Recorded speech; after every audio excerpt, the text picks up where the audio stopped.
এই মশলাগুলো দিয়ে আমি ইলিশ মাছের একটি মজার তরকারি রান্না করব। এখন আমি মশলাগুলোকে বেটে নিব। এখানে আমি নিয়েছি পেঁয়াজ, শুকনা মরিচ, জিরা, সরিষা। এখন আমি এটাকে বেটে নিচ্ছি। এই তো মশলাটা আমার বাটা হয়ে গিয়েছে। এখন আমি মশলাটাকে ইলিশ মাছের সাথে মাখিয়ে নিব। এখানে আমি বড় সাইজের একটা ইলিশ মাছ নিয়েছি, দিয়ে দিচ্ছি বেটে রাখা মশলা।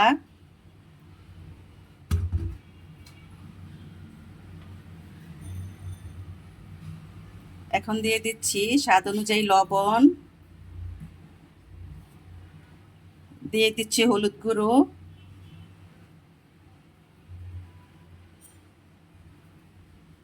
দিয়ে দিচ্ছি মরিচ গুঁড়ো। মরিচ গুঁড়োটা আপনারা আপনাদের স্বাদ অনুযায়ী দিয়ে নেবেন।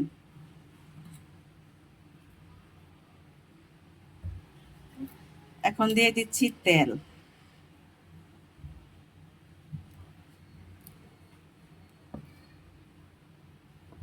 এখন এটাকে আমি ভালো মতো মাখিয়ে নিব। এপিট ওপিট করে ভালো মতো মাখিয়ে এটাকে আমি 10 মিনিটের জন্য রেস্টে রেখে দিব, যেন মশলাগুলো ভালো মতো মাছে ঢুকে যায়। এই তো আমি মাছগুলাকে মশলার সাথে ভালো মতো মাখিয়ে নিলাম। এখন রেখে দেব 10 মিনিটের জন্য। এখন আমি চুলায় একটি কড়াই বসিয়ে দিয়ে রান্নাটা বসিয়ে দিচ্ছি। দিয়ে দিলাম তেল। আমার হাতের কাছে সরিষার তেল ছিল না, তাই খাবারের রেগুলার তেল দিয়ে রান্নাটা করে নিলাম।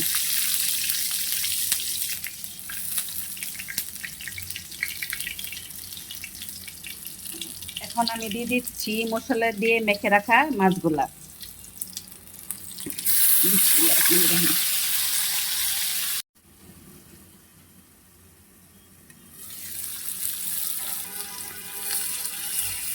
মাছগুলো আমি ভালো মতো ভেজে নিব।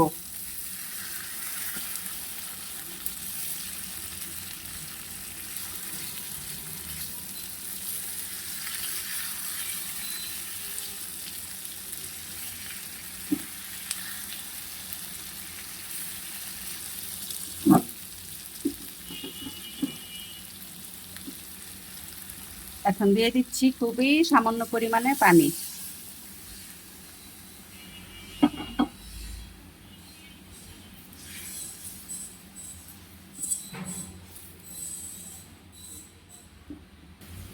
দিয়ে দিচ্ছি 4-5টা কাঁচামরিচ।